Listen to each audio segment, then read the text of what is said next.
Bismillahirrahmanirrahim. Assalamualaikum warahmatullahi wabarakatuh. Alhamdulillah, alhamdulillahirabbil alamin. Wassalatu wassalamu ala asyrafil anbiya'i wal mursalin nabiyyina Muhammadin wa ala alihi wa sahbihi ajma'in, amma ba'd. Hadirin hadirat rahimakumullah. Rasulullah sallallahu alaihi wasallam pernah mengingatkan kita semua dalam sebuah hadis yang sangat terkenal. Beliau pernah bersabda, "La tattabi'anna sunana man kana qablakum shibran bi shibrin, dhira'an bi dhira'in, hatta law dakhalu fi hujri dhabbin fadakhaltum." Jadi kata Rasulullah, sungguh pasti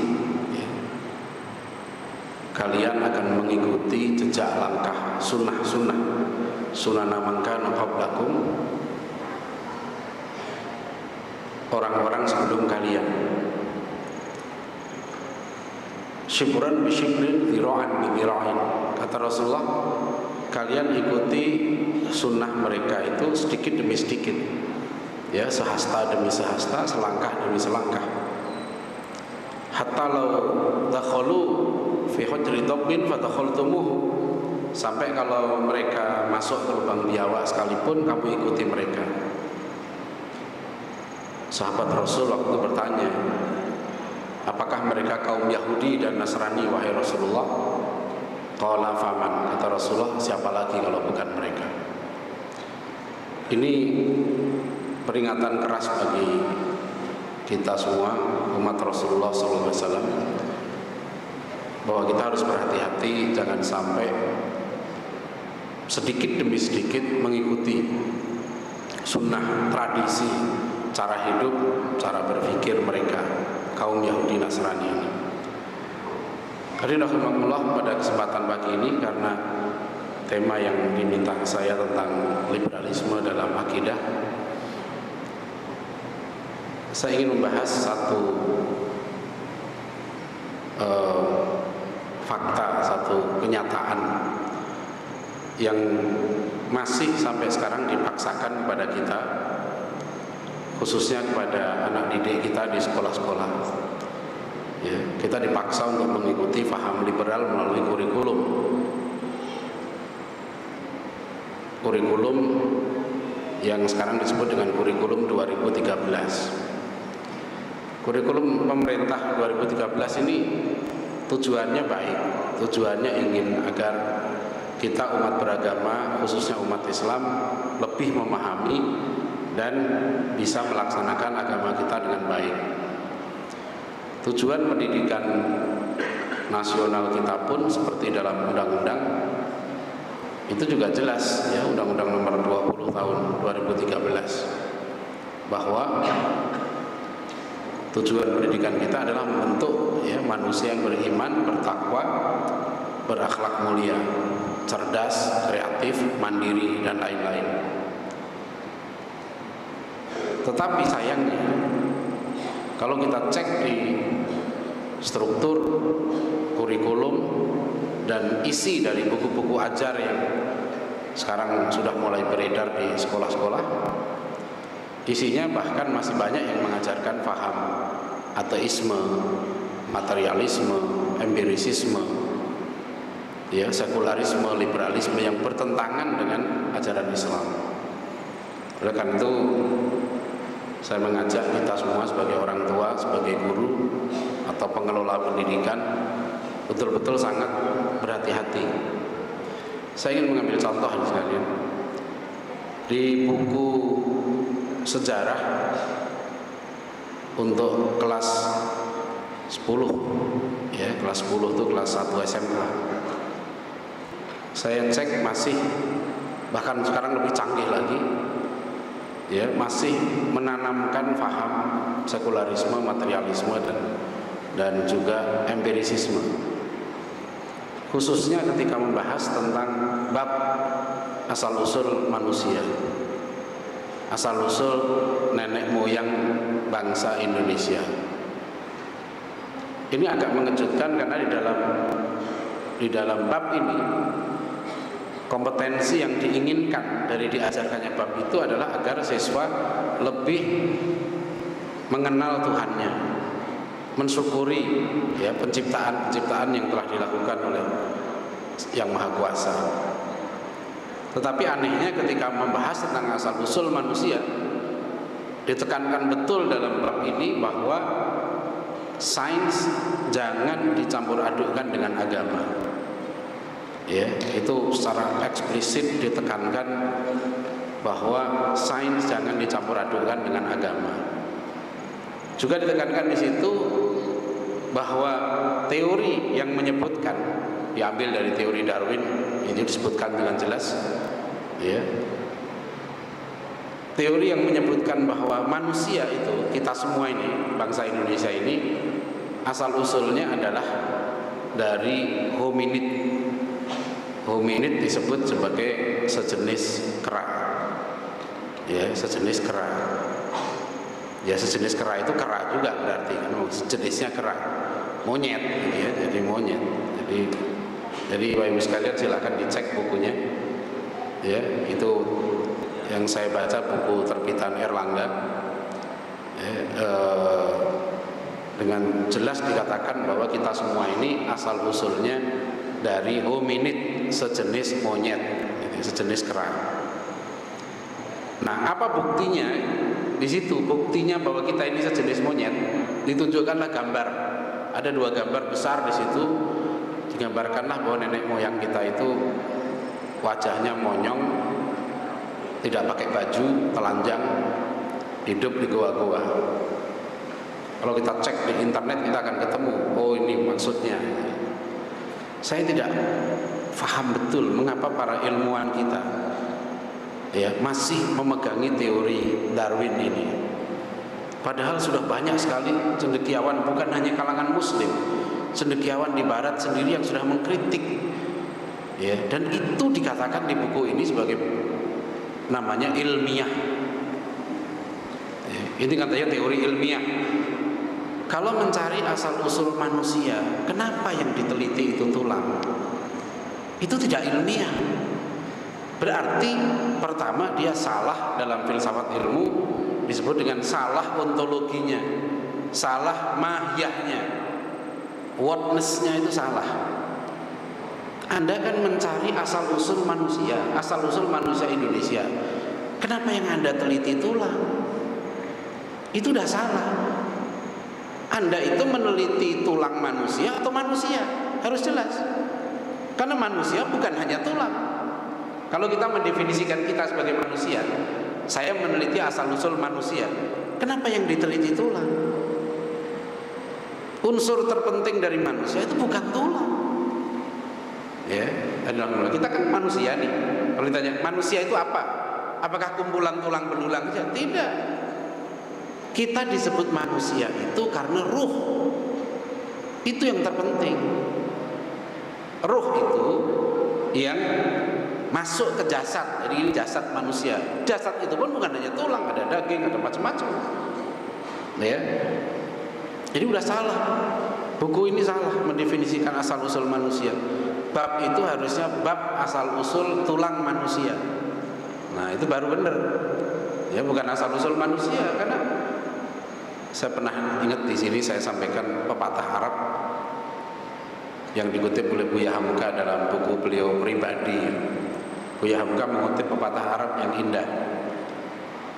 Ya, dikatakan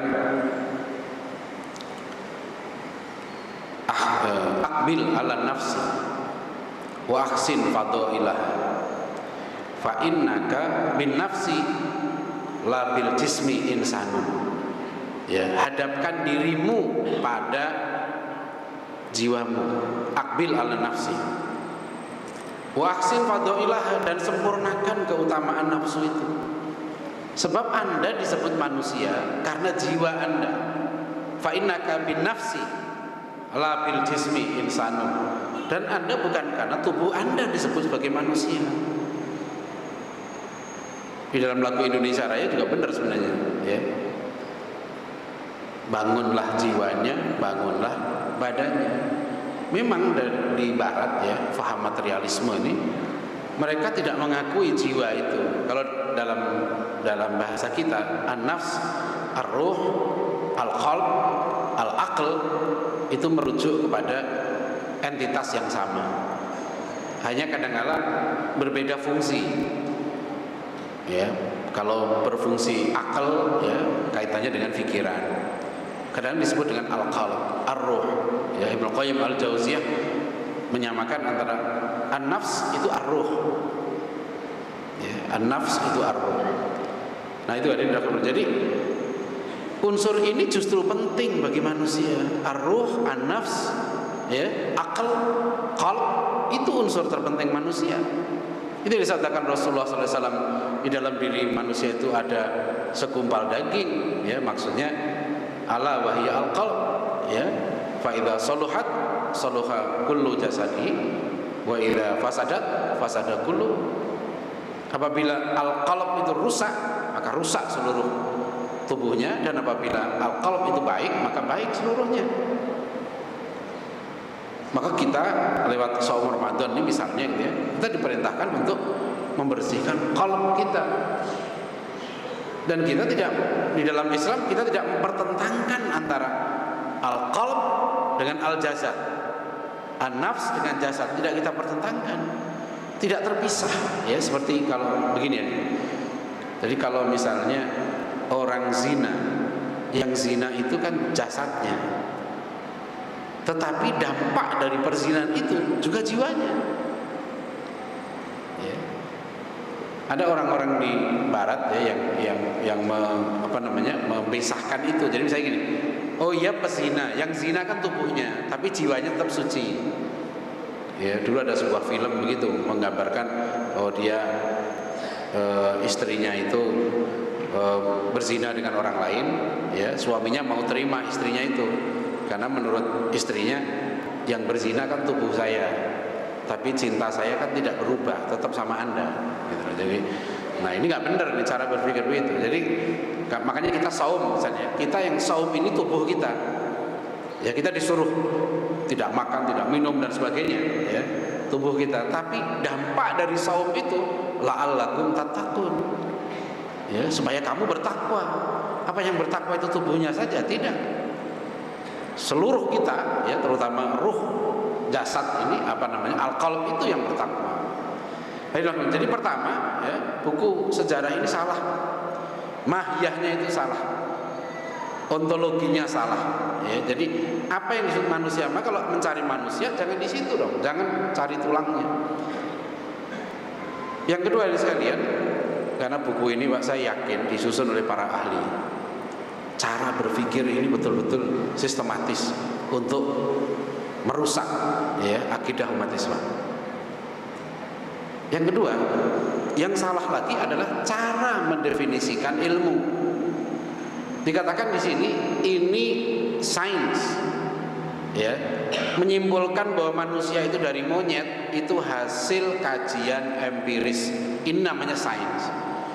Sedangkan yang ada cerita tentang asal-usul manusia yang ada dalam Al-Quran itu bukan sains, itu bukan ilmu, ya. Makanya Al-Quran jangan dicampurkan dengan buku sejarah ini. Kenapa Anda tidak mau mencari asal-usul manusia, ya, pada ayat-ayat Al-Quran? Bukankah banyak sekali ayat Al-Quran yang menggambarkan asal-usul manusia itu? Ini kan negeri Indonesia ini katanya negara berketuhanan yang Maha Esa, ya, berdasar atas ketuhanan yang Maha Esa. Kalau saya meneliti sejarah sila ketuhanan yang Maha Esa ini, jelas maknanya tauhid, tidak bisa dibantah. Ya, umat Islam dulu mau kehilangan 7 kata. Bung Hatta minta coret 7 kata dengan ketuhanan dengan kewajiban menjalankan syariat Islam bagi pemeluknya. Tapi tokoh-tokoh Islam minta, baik Bung Hatta, kami rela mencoret 7 kata ini asalkan ketuhanan yang Maha Esa itu maknanya tauhid. Makanya kata Maha Esa itu aneh. Di dalam bahasa Melayu tidak ditemukan gabungan Maha dengan bilangan, itu tidak ada. Tidak ada Maha 1, Maha 2, Maha 3, Maha 4, Maha 7, tidak ada. Tapi khusus untuk Maha Esa itu ada. Karena itu bukan struktur bahasa Melayu, itu struktur bahasa Arab. Huwal wahidul ahad. Allah itu satu dan benar-benar satu. Ya. Makanya di alinea ketiga itu dipertahankan oleh tokoh Islam atas berkat rahmat Allah yang Maha Kuasa. Itu diprotes sama orang Hindu, diprotes sama orang sekuler, dipertahankan. Karena nama Tuhan yang resmi diakui di negeri kita, Tuhan yang konstitusional, ya, itu namanya Allah, resmi. Yang lain tidak resmi. Ya, jadi yang resmi memang namanya Allah. Makanya kalau kita lihat di sini tidak boleh dong di negeri kita ini dikembangkan faham selain tauhid. Kalau orang syirik itu urusan masing-masing. Tapi menyebarkan faham kemusyrikan tidak boleh. Seharusnya begitu maknanya, ya. Ya, jadi kalau sekarang ini di negeri kita di sekolah-sekolah masih diajarkan faham kayak begini, asal usul manusia itu monyet, itu menyalahi konstitusi, itu menyalahi undang-undang. Jadi presidennya bisa kita tuntut sebenarnya, menterinya bisa kita tuntut. Ya, cuma tanggung sih ya, udah bentar lagi ganti, jadi apa namanya, bulan apa nanti ya, bentar lagi ganti. Mudah-mudahan yang baru nanti mau ganti. Ya, menurut saya ini masih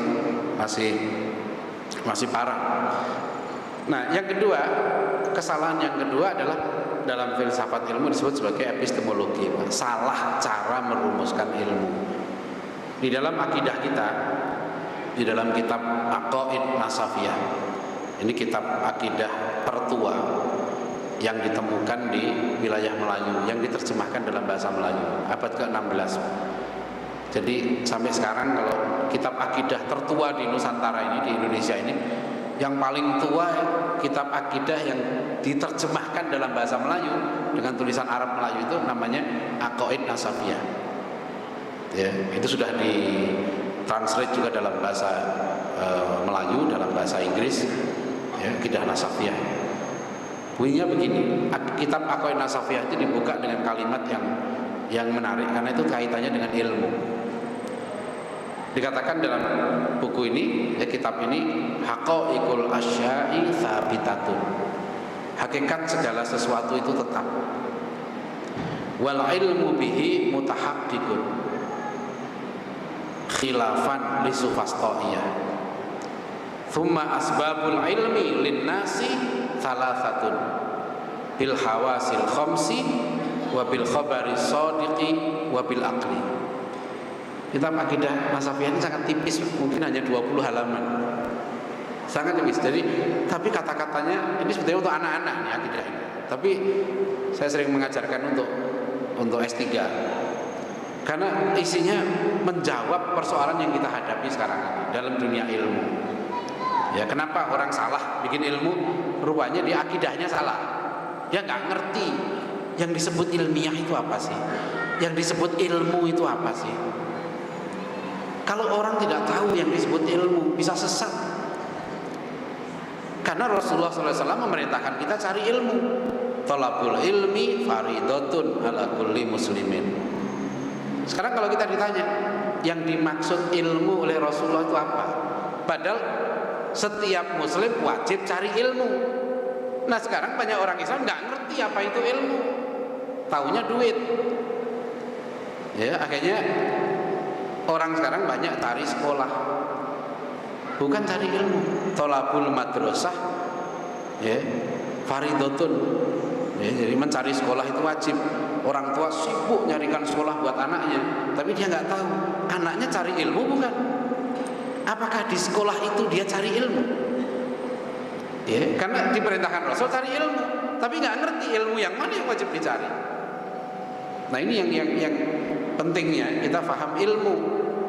Ya, kalau di pesantren dulu di sanawiyah itu kita kalau ngaji ta'limul muta'lim udah ada bab ilmu di situ.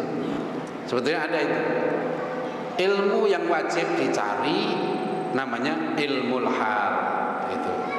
Ilmul hal itu ilmu yang diperlukan oleh manusia untuk beriman, untuk beribadah, untuk berakhlak mulia, untuk menjalankan kewajibannya, dan untuk menjaga keislamannya, untuk menopang dia sebagai khalifatullah. Itu ilmu hal. Kita tidak diwajibkan mencari semua ilmu, tapi yang wajib kita cari ilmu yang menjadikan kita sebagai hamba Allah yang baik, ilmu yang mengantarkan kita kepada kebahagiaan dunia dan akhirat, ilmu yang mengantarkan kita sebagai manusia yang mandiri, manusia yang tidak tergantung pada orang lain. Ya, makanya Rasulullah SAW, para sahabat waktu itu marah kalau ada orang misalnya tidak mau bekerja. Nah, mencari ilmu untuk dia bisa bekerja supaya dia tidak bergantung sama orang lain, itu wajib hukumnya. Nah, di dalam ini contoh. Nah, sekarang di dalam kitab ini disebutkan apa yang dimaksud sebagai ilmu. Tsumma asbabul ilmi linnasi salasatun. Sebab orang dapat ilmu itu ada 3. 1, bil hawasil khamsi, dengan panca indera. Nah, ini yang di dalam buku itu disebut sebagai sains. Sains adalah ilmu yang diperoleh melalui panca indera, kata buku sejarah ini. Nah, sains ini katanya jangan dicampur dengan agama. Nah, ini sekuler namanya. Ini liberal. Kalau kita orang Islam nggak begitu. Ilmu yang berasal dari panca indera itu juga ilmu. Kita sebut ilmu yang empiris. Ya, misalnya ilmu kuliner, ilmu tentang Gunung Merapi, ilmu sains, fisika, kimia dan sebagainya, kedokteran, itu banyak yang empiris. Empiris maknanya ilmu itu kita peroleh hasil pencermatan panca indera. Ini penting ya. Sebagai contoh begini ya, di dalam Al-Quran kita diharamkan babi. Babi itu haram. Hurrimat alaikumul maitatu watamu walahmul khinzir. Untuk menentukan mana binatang babi, mana monyet, mana ayam, itu bukan pakai dalil Al-Quran. Karena di Quran tidak kita temukan gambar babi kayak apa, nggak ada. Dalam hadis kita cari babi adalah binatang yang begini, nggak kita temukan. Gitu. Jadi untuk menentukan babi itu bukan pakai ayat Quran. Ya, ini ilmu nanti yang sumbernya khobar sodik di sini. Ya. Untuk menentukan mana babi itu empiris. Itu pencermatan panca indera. Kemudian panca indera manusia sepakat sepanjang sejarah. Oh, ini loh babi.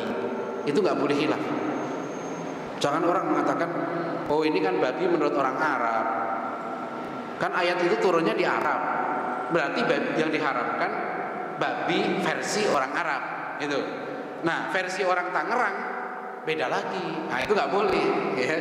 Babi yang haram di Arab abad ke-7 tetap babi yang sama, babi di Tangerang abad 21 gitu. Jadi nggak berubah. Itu yang di dalam aqaid tadi dikatakan haqaiqul asya'i tsabitatun. Hakikat segala sesuatu itu tetap tidak berubah. Nah, ini juga salah saya lihat di kurikulum IPA terpadu buku SMP. Kelas berapa saya lupa. Itu masih disebutkan perubahan lingkungan ya bisa mengarah kepada pembentukan spesies baru. Itu di buku betul saya cukup marah karena buku-buku ini saya temukan di sekolah-sekolah Islam. Masih diajarkan di sekolah-sekolah Islam. Ya, saya bilang dulu waktu saya SMA, ini udah kita kritik. Udah berpuluh tahun yang lalu. Dulu susahnya di sekolah Islam yang baik. Saya sekarang masih menemukan sekolah-sekolah Islam, pesantren-pesantren masih mengajarkan teori evolusi. Dan rata-rata gurunya tidak tahu, itu masalahnya. Dia guru biologi, dia guru sejarah, dia tidak tahu bahwa yang diajarkan kepada muridnya itu racun. Saya katakan pada guru nih, Anda ngajarkan anak-anak ini hafal Quran, ya baca Al-Quran segala macam, tapi Anda kasih racun juga. Tanpa sadar. Itu tidak betul.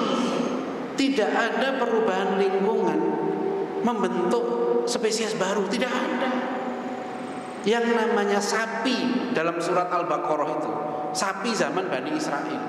Mau lingkungan berubah, Madura, Bali, Ambon, NTT, tetap sapi. Ya, sapi zaman Bani Israel tetap sama dengan sapi Bali, tetap sama statusnya dengan sapi India, sapi Jawa, atau sapi Madura, sama. Namanya Al-Baqarah juga. Ya, jadi jangan kemudian dikatakan, ini kadang-kala ya, entah nggak ngerti saya maksudnya apa gitu, buku-buku seperti ini. Sebab kalau itu nanti berubah spesies, ya, susah kita menetapkan hukum. Babi sampai sekarang tidak bisa kawin dengan kambing. Ya, saya kuliah saya kedokteran hewan.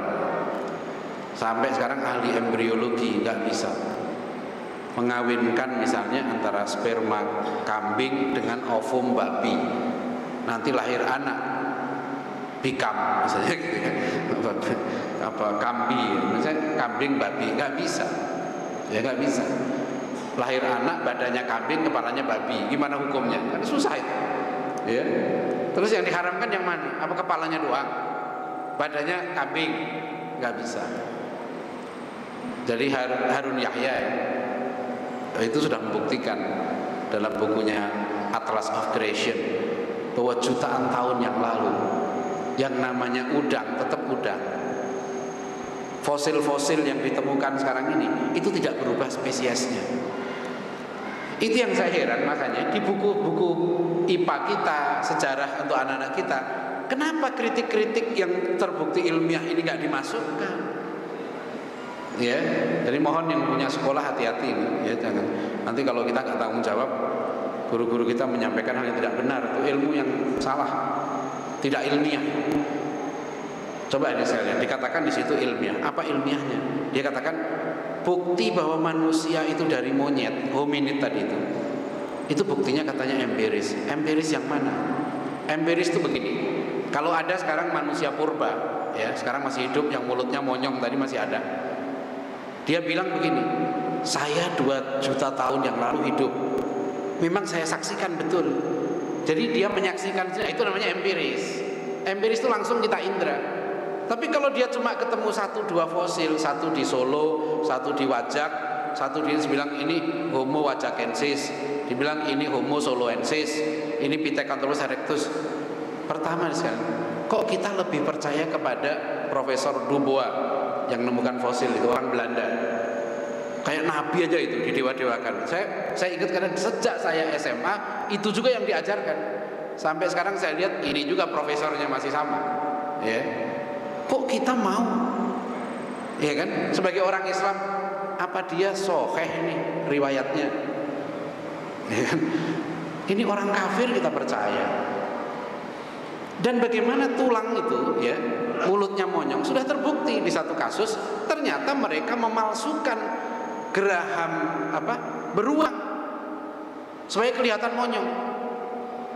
Mereka itu sudah punya cara berpikir dari Darwin bahwa alam semesta ini terjadi dengan sendirinya, tidak ada campur tangan Tuhan. Ini kan kita dipaksa mengikuti cara berpikir mereka. Ya, ini sebetulnya ya fatal betul.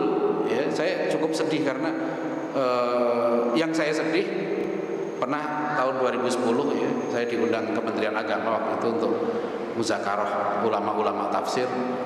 Saya sedih karena ilmuwan-ilmuwan yang muslim kita itu memberi dalil kepada teori Darwin dengan ayat-ayat Al-Quran. Oh, ini ternyata ada ayatnya, ternyata ada ayatnya. Waktu itu sudah kita protes. Saya nggak tahu hasilnya tafsir ilmi itu sudah diubah atau belum.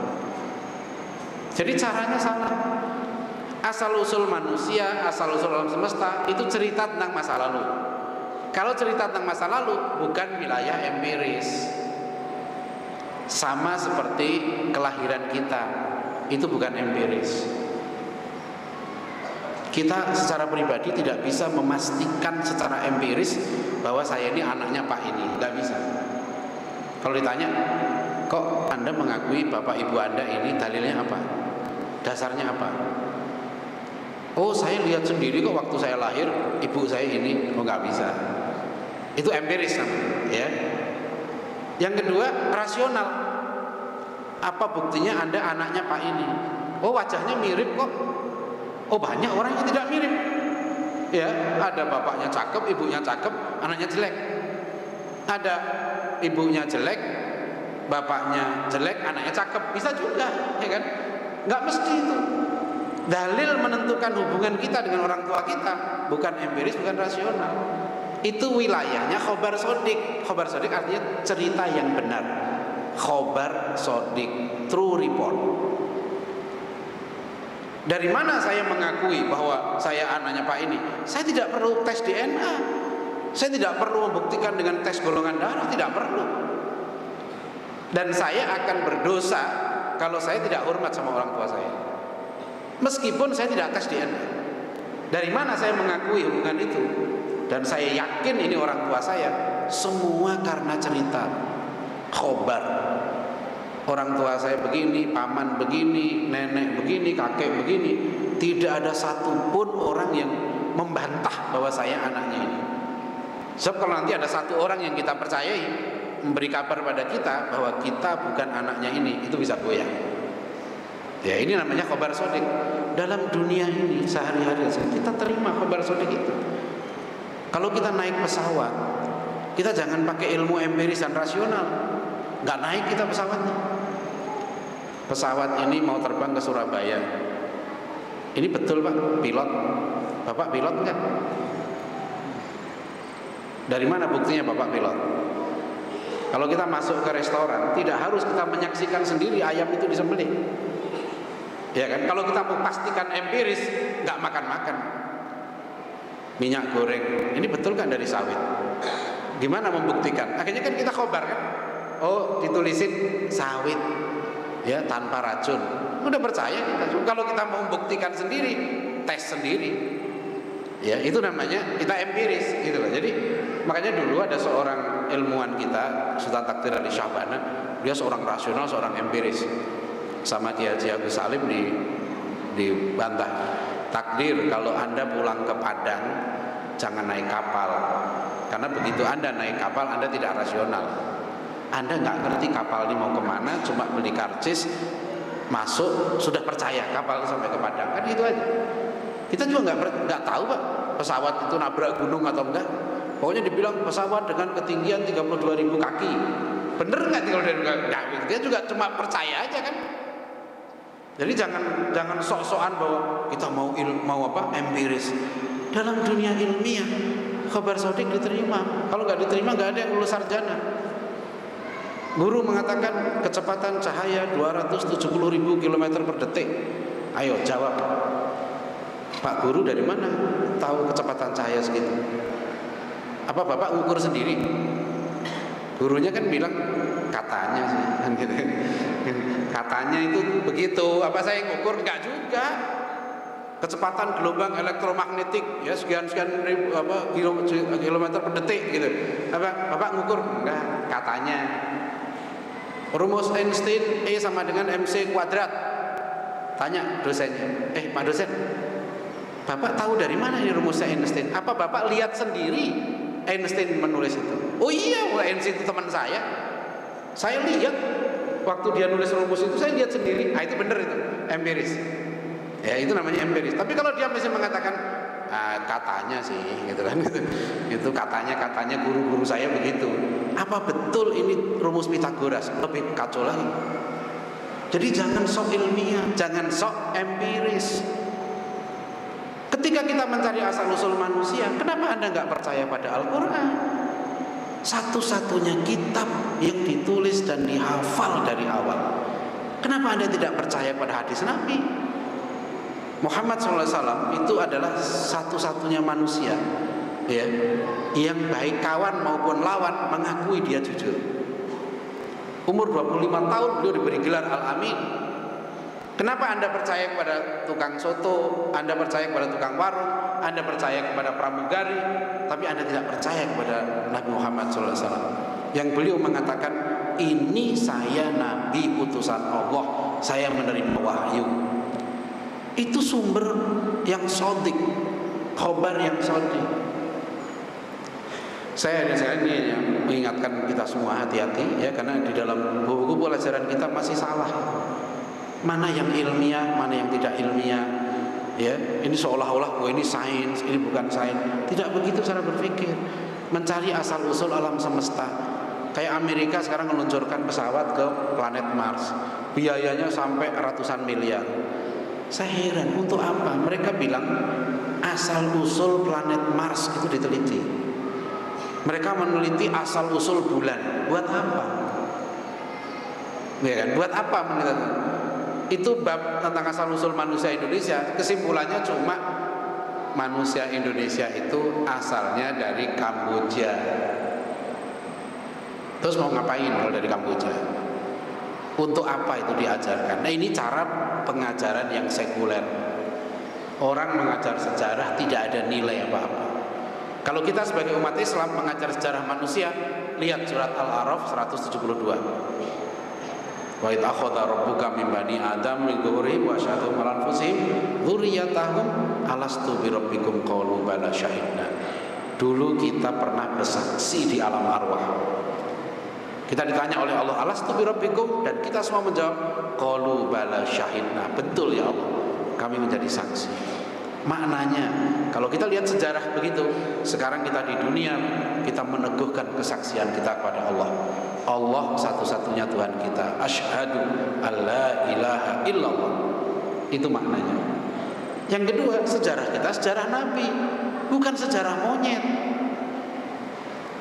Sejarah Nabi itu sejarah menegakkan kalimat tauhid. Maka garis perjuangan kita sebagai manusia di dunia ini adalah melanjutkan risalah kenabian, yaitu menegakkan kalimat tauhid. Dan ini berimbas. Di buku IPS Terpadu diajarkan yang namanya kebutuhan manusia itu ada 3. Kebutuhan primer, sekunder, tersier. Kebutuhan primer, makan, minum, sandang, papan.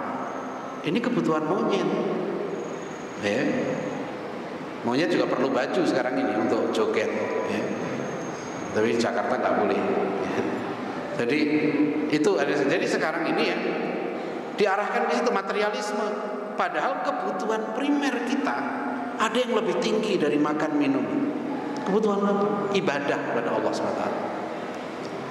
Kita puasa ini menahan lapar, menahan haus, itu mengorbankan kebutuhan kita pada makan minum. Kenapa? Karena ada yang lebih tinggi dari kebutuhan primer kita ini.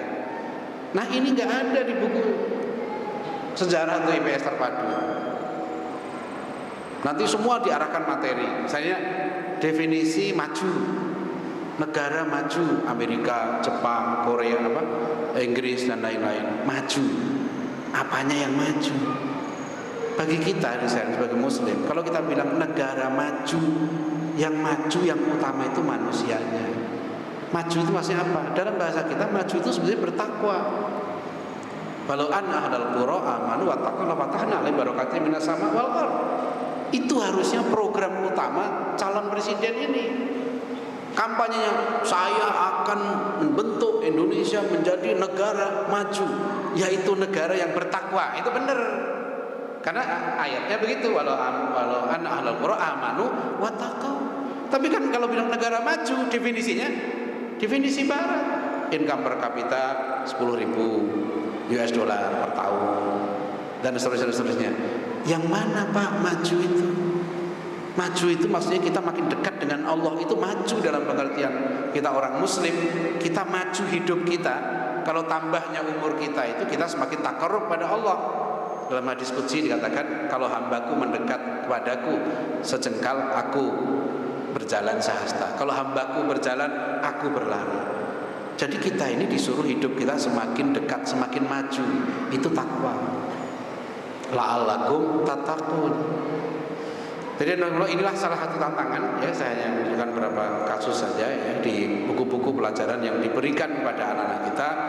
Sekarang masih saya lihat, ya, masih ada begitu. Jadi mohon kita semua berhati-hati, ya, menyampaikan, oh ini loh yang nggak benar, ini bertentangan dengan akidah kita segala macam. Saya menduga ini bukan kesengajaan. Mungkin pemerintah lalai, ya harus kita ingatkan. Insya Allah nanti saya sudah tulis di artikel sebagian ini, mudah-mudahan nanti sampailah pada mereka untuk mau memperbaiki. Karena tujuannya sudah baik, undang-undangnya sudah baik, kompetensinya baik, tapi buku ajarnya itu yang kurang tepat. Demikian, bila taufik wal hidayah. Assalamualaikum warahmatullahi wabarakatuh.